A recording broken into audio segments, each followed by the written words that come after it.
Halo guys, pada kesempatan kali ini aku mau ngajarin kalian tentang ERM atau Entity Relationship Model. Nah, sebelum kita belajar tentang ERM ini, kalian harus kenal dulu dengan konsep yang namanya entity. Entity itu apa sih? Entity itu objek yang bisa dimasukkan ke dalam database atau suatu objek yang punya data. Bahasa gampangnya itu, suatu objek yang punya data. Nah, yang bisa punya data nih apa aja? Ya, semuanya.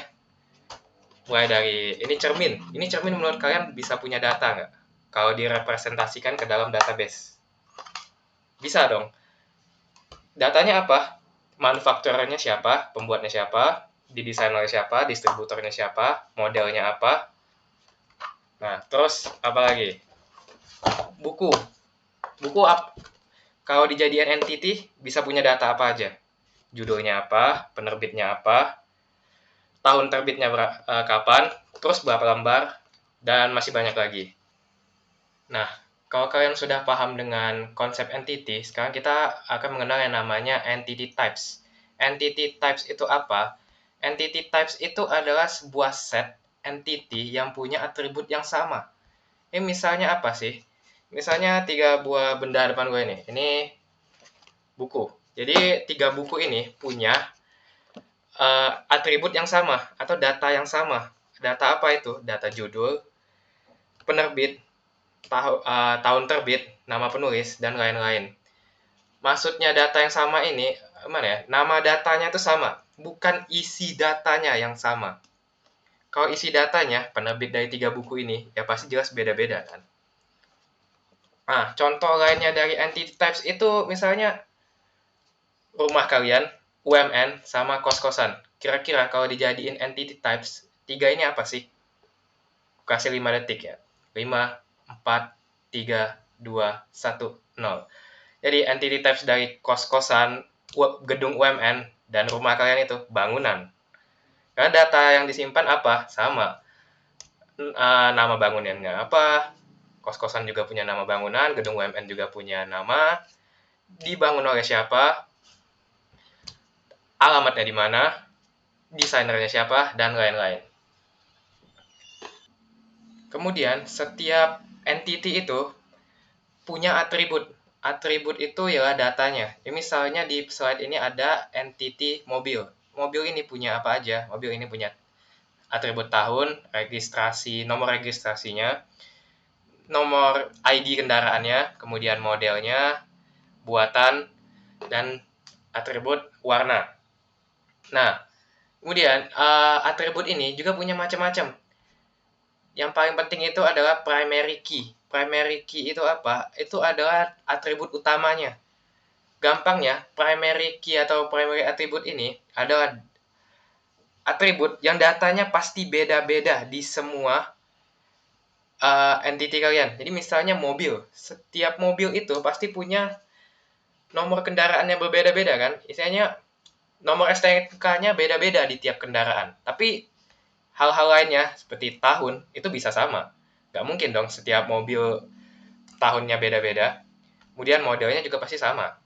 Nah, tapi nomor STNK-nya beda-beda. Kemudian vehicle ID, nomor ID kendaraan ini biasanya ada di manufakturernya lah ya. Kita nggak tahu.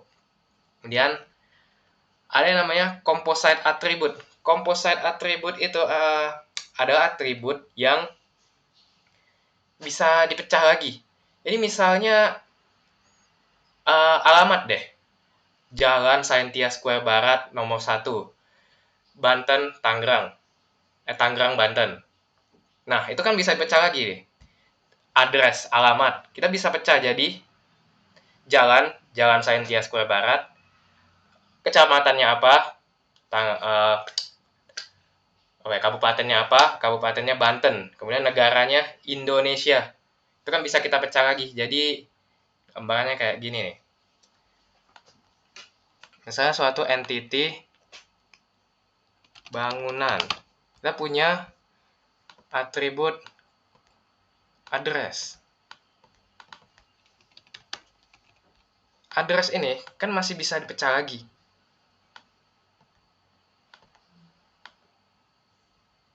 Nah, Dia bisa dipecah jadi jalan,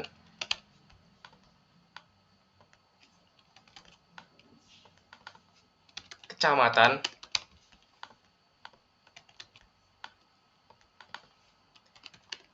nomor RW,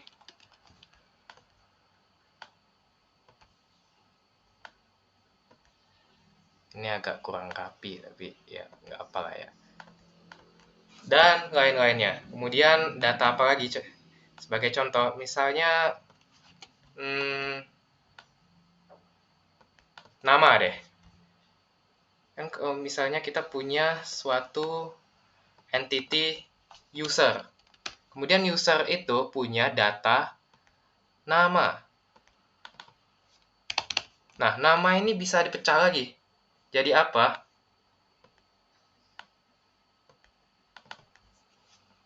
Jadi nama depan dan nama belakang. Iya nggak?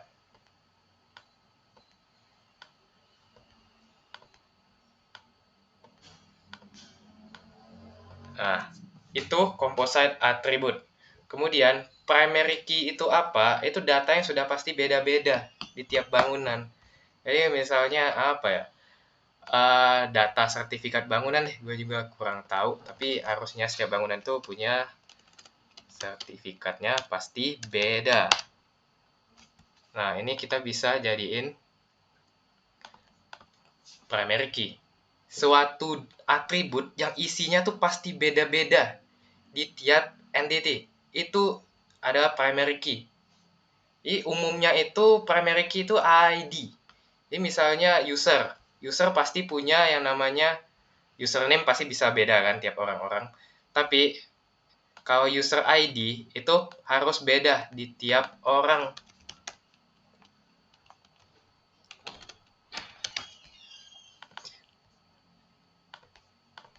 Nah, inilah yang disebutnya primary key. Gitu. Oke. Nah, sekarang ada yang namanya multi-value attribute.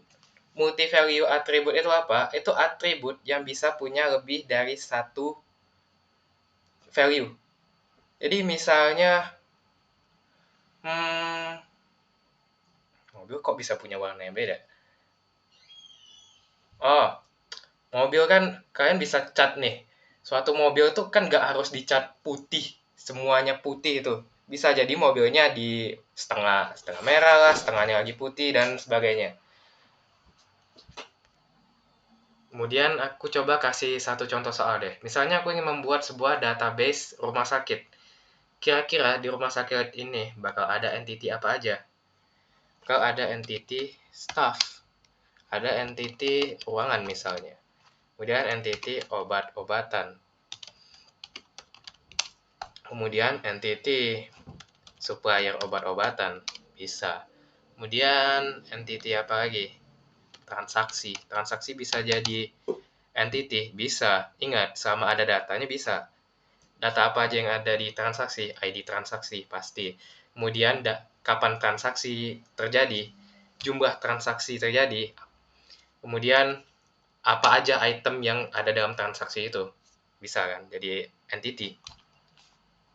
Kemudian apa lagi? Kayaknya 5 aja cukup deh. Staff misalnya.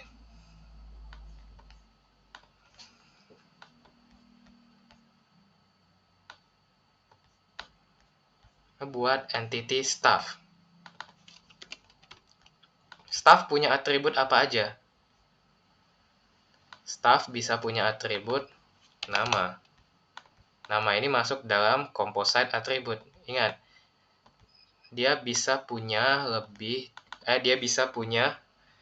nama depan, kemudian nama belakang.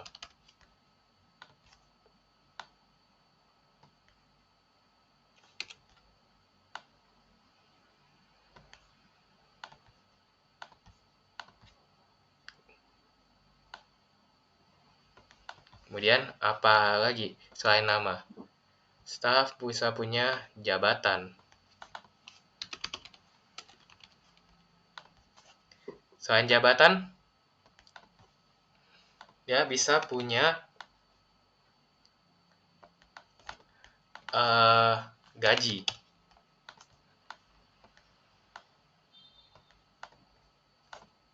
Kemudian apa lagi? Jam kerja.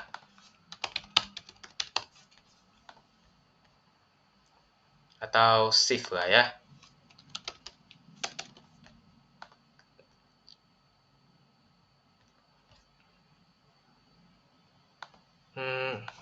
Udah. Nah, kemudian ingat, suatu entity itu harus punya yang namanya primary key atau primary attribute-nya, key attribute atau pokoknya suatu data yang pasti berbeda-beda di semua staff. Paling gampang ya, kita sebut aja staff ID. Kemudian kita pinpoint ini sebagai key attribute-nya. Udah. Jadi, entity staff. Kemudian entity apa lagi yang kita punya? Ruangan.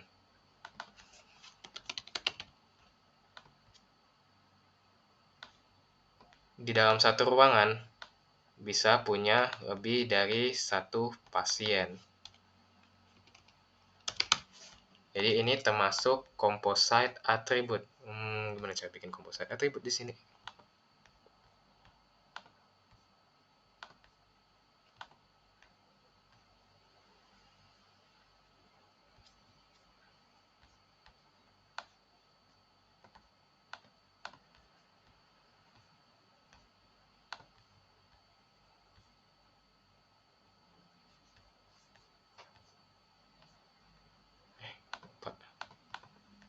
Masih.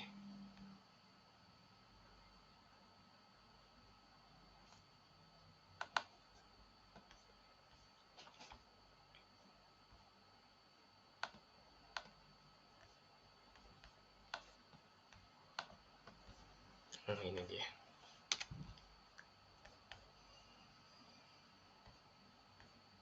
Dia bisa punya lebih dari satu.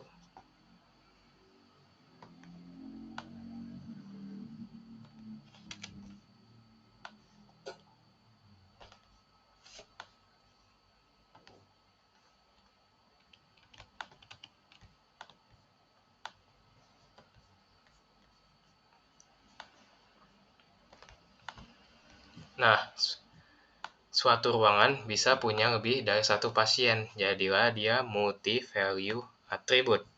Kemudian, apa lagi ya? Nomor ruangan. Nah, menurut kalian, nomor ruangan ini pasti berbeda-beda nggak di setiap ruangan? Kalau berbeda-beda, kita bisa jadiin ini sebagai primary key-nya. Atau kalian kalau mau main aman, bikin dua aja primary key-nya. Karena biasanya primary key itu berupa ID. Ruangan ID. ID ini pasti punya di semua entity. Nah, udah. Kemudian, apa lagi ya di sistem rumah sakit? Kayaknya itu aja deh, cukup. Nah, sekarang setiap staff dengan ruangan itu, apa hubungannya? Misalnya staff ini, hubungannya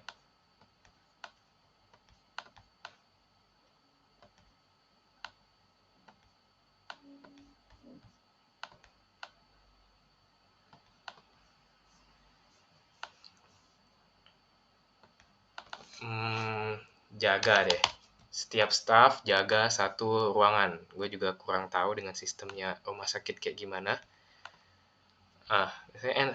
Relationship-nya adalah jaga. Jadi satu staff jaga di satu ruangan.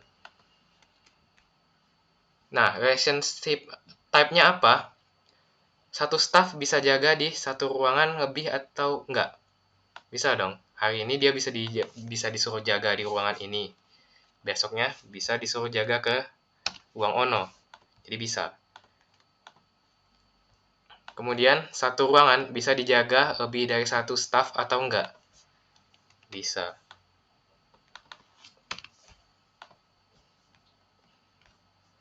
Dan supplier, obat-obatan dulu deh. Entity obat-obatan. Apa aja yang ada di dalam obat-obatan? Misalnya obat ID. Ini pasti setiap entity pasti punya yang namanya atribut ID. Itu sebagai primary key-nya. Obat-obatan. Kemudian obat-obatan ini punya nama obat. Kemudian selain nama obat apa? Takaran dosis.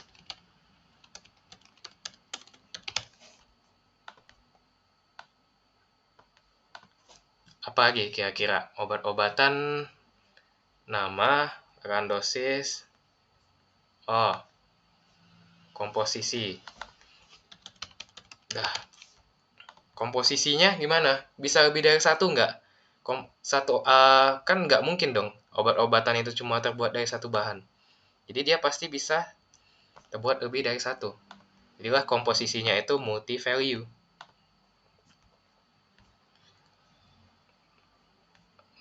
Kemudian supplier.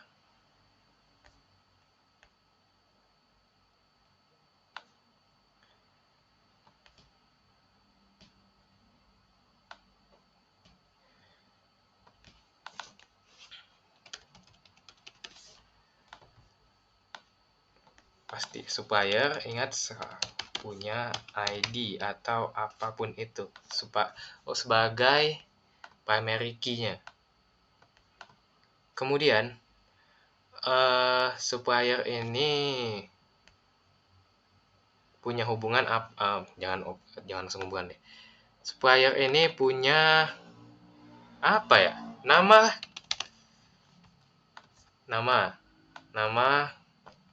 composite attribute. Nama depan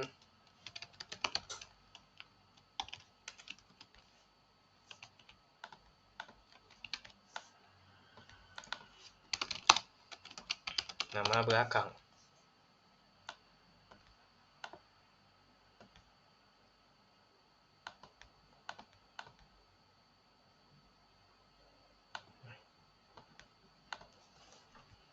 Kemudian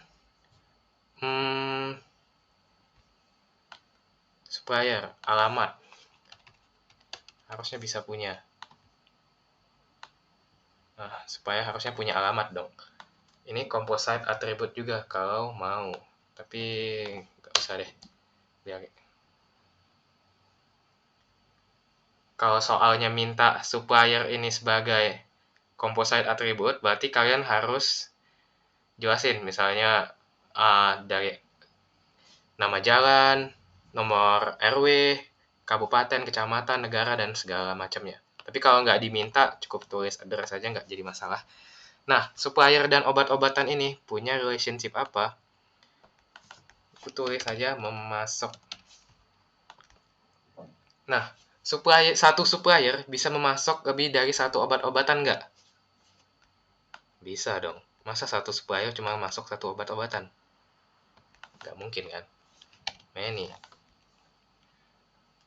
Kemudian, satu obat-obatan ini bisa dipasok lebih dari satu supplier enggak? Bisa. Many juga. Nah, kemudian hubungan antara staff dan ini deh. Supplier, kira-kira hubungannya apa? Kita define sebagai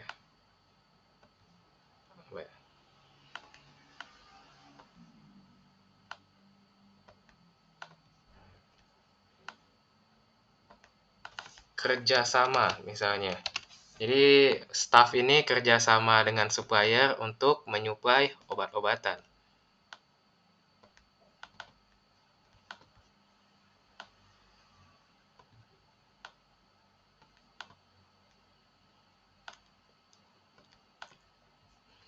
Nah, satu staff bisa ngontak lebih dari satu supplier nggak? Atau bisa lebih bekerja sama dengan lebih dari satu supplier nggak? Bisa dong. Kemudian, satu supplier bisa bekerja sama dengan lebih dari satu staff nggak? Bisa juga kan? Nah, hubungannya staff dengan obat-obatan apa? Misalnya, harusnya ada pasien sih di sini. Kurang sih. Ya, kita ibaratkan staffnya lah yang membeli obat-obatannya. Atau, staffnya aja yang request obat-obatan untuk disediain.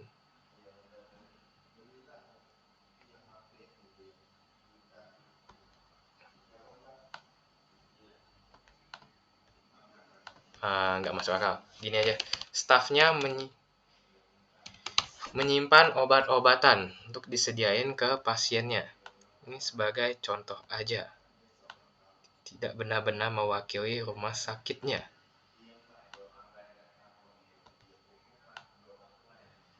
Lah, ribet. Nah, gini aja ya. Simpan. Kemudian obat-obatan ini bisa disimpan sama staff atau enggak? Relationship type-nya apa? Kalian bisa pikir sendiri lah ya ini. Kemudian aku tambahin satu lagi deh. Ini kacau sih bentuknya.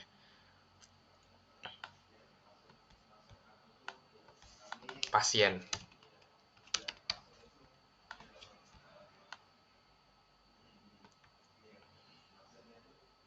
Pasien ini bisa punya data apa aja? Pasien ini bisa punya nama, bisa punya umur, penyakitnya apa. Penyakitnya, pasien bisa punya lebih dari satu penyakit kan ya. Jadi kita bikin sebagai multi value attribute. Ya, kasihan juga sih emang.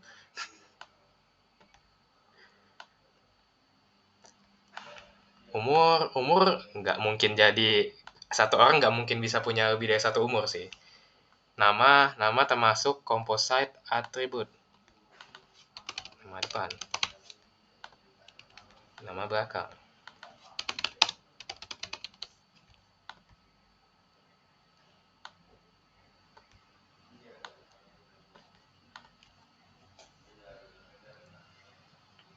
Kemudian penyakit. Ini siapa? Wali. Satu pasien punya satu wali. Setauku memang satu pasien bisa punya satu wali doang sih. Nah, kemudian pasien ID. Ingat, semua entity itu pasti punya ID, wajib. Itu sebagai primary key-nya. Nah, ada. Kemudian, hubungan pasien dengan ruangan ini apa? Tulis saja hubungannya itu sempit dah.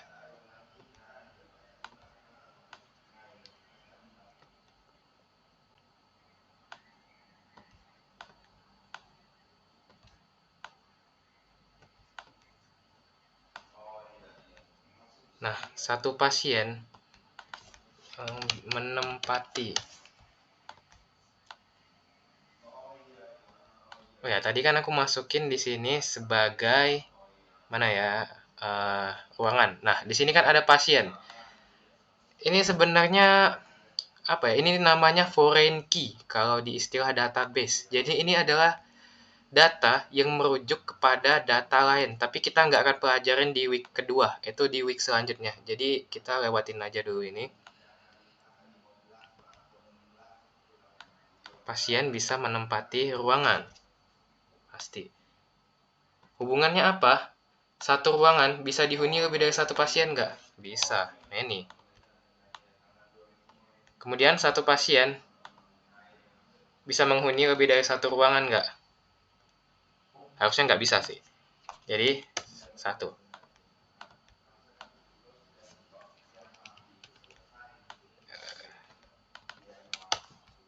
Tapi kalau ya harusnya cuma satu. Nah, dah. Inilah begini, database untuk rumah sakit. Oke, sorry guys, ketinggalan satu buah entity.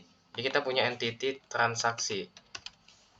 Nah, kira-kira transaksi ini punya hubungan apa aja dengan entity lainnya? Misalnya aku bilang, dia ini punya hubungan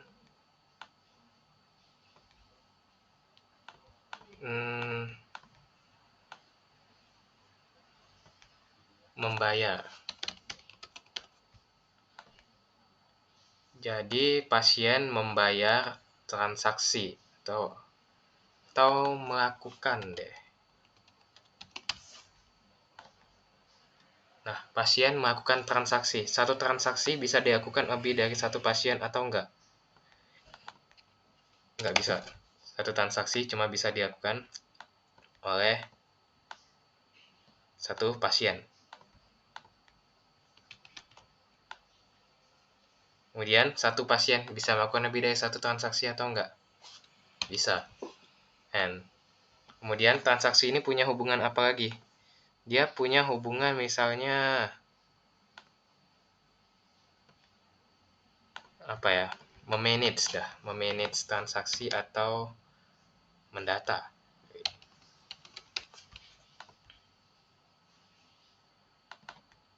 Atau mengurus transaksi yang terjadi di rumah sakit.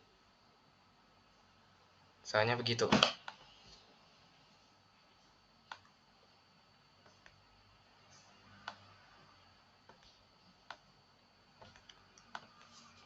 Nah, kira-kira satu transaksi itu bisa diurus lebih dari satu staff nggak? Bisa. Kemudian, satu staff bisa mengurus lebih dari satu transaksi atau enggak? Jelas bisa dong.